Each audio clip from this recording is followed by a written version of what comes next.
खोलो बेटा, आगे खोलो। आनंदी, हमारा बेटा कभी आंखें नहीं खोलेगा। नहीं, ऐसा नहीं हो सकता। मेरे बेटे को मुझसे कोई नहीं छीन सकता, कोई नहीं छीन सकता। पागल मत बनो आनंदी। माधव, माधव। आनंदी, बंद करो ये पागलपन। भगवान ने मेरा बच्चा छीन लिया। भगवान ने नहीं, तुम्हारी अशिक्षा और अंधविश्वास में तुम्हारा बच्चा छीना है। अगर तुम पढ़ी लिखी होती तो आज हमारा शिशु जीवित होता। तुम अनपढ़ थे आनंदी, अनपढ़। नहीं, अब मैं अनपढ़ नहीं रहूंगी, नहीं रहूंगी मैं अनपढ़।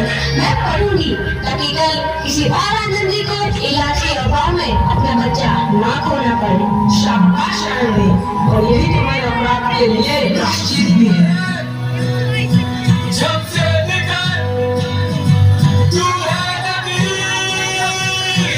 आनंदी, तुम्हारी 12वीं का परिणाम आ गया है। तुमने पूरे कॉलेज में प्रथम स्थान अर्जित किया है। आनंदी, तुम्हारी मेहनत रंग लाई है। तुम्हें शिक्षा वृत्ति मिली है। ये लो तुम्हारे अमेरिका जाने की टिकट। मुझे शिक्षा वृत्ति मिल गई, मैं अमेरिका जा रही हूँ। पर ये सब मैं अकेले कैसे कर पाऊंगी? अरे, अपने आप को इतना कमजोर क्यों समझ रही हो? फिर इतना पढ़ने लिखने का क्या फायदा?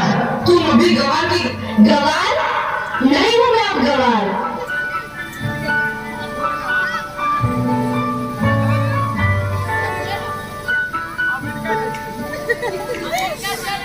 तो इस प्रकार 7 अप्रैल 1883 को आनंदी अमेरिका के पेंसिल्वेनिया के लिए रवाना हुई और 3 साल बाद उन्होंने डॉक्टर ऑफ मेडिसिन की उपाधि प्राप्त कर ली।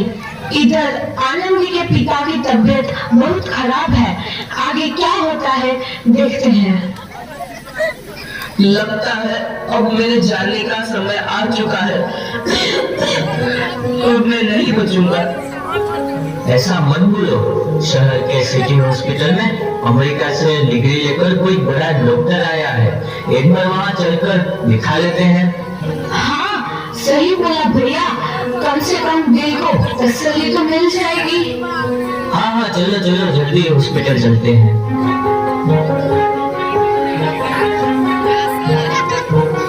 इस मरीज की हालत तो बहुत ही खराब है। कोई चमत्कार ही इसे बचा सकता है। ऐसा मत बोलो भाई। डॉक्टर साहब कब तक आ जाएंगे? लो आ गई डॉक्टर मैडम। डॉक्टर मैडम, जल्दी देखिए, मरीज की हालत बहुत ही खराब है।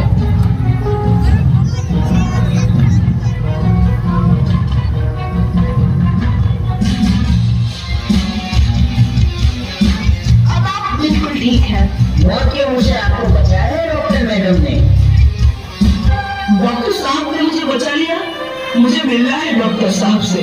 डॉक्टर साहब नहीं, डॉक्टर मैडम बोलो। डॉक्टर मैडम, उन्होंने ही तुम्हें जीवन दान दिया है। लो आ गई डॉक्टर मैडम, मिल लो उनसे।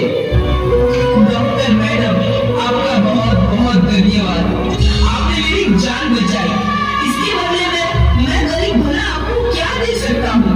वचन वचन चाहिए मुझे कि कभी ये नहीं कहोगे कि लड़कियां कुछ नहीं कर सकती। वचन? ये कैसा वचन? अरे श्यामलाल, तुमने पहचाना नहीं? तुम्हारी बेटी आनंदी। आनंदी? मेरी बेटी आनंदी? डॉक्टर?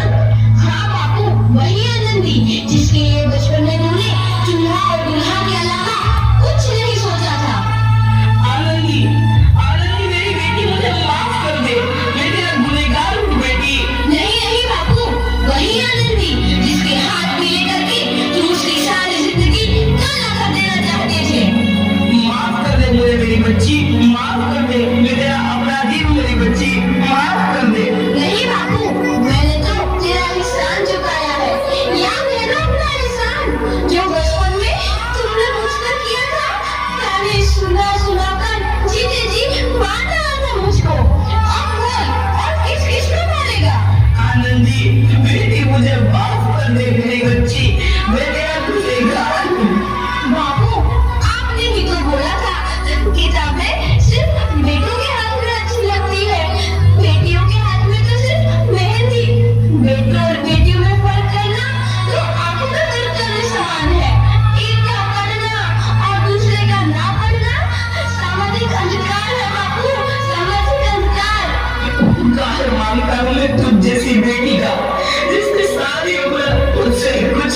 मांगा तो सिर्फ बराबरी का दर्जा, वरना सच तो यह है कि मैं तेरी माफी के लायक भी ना हूँ।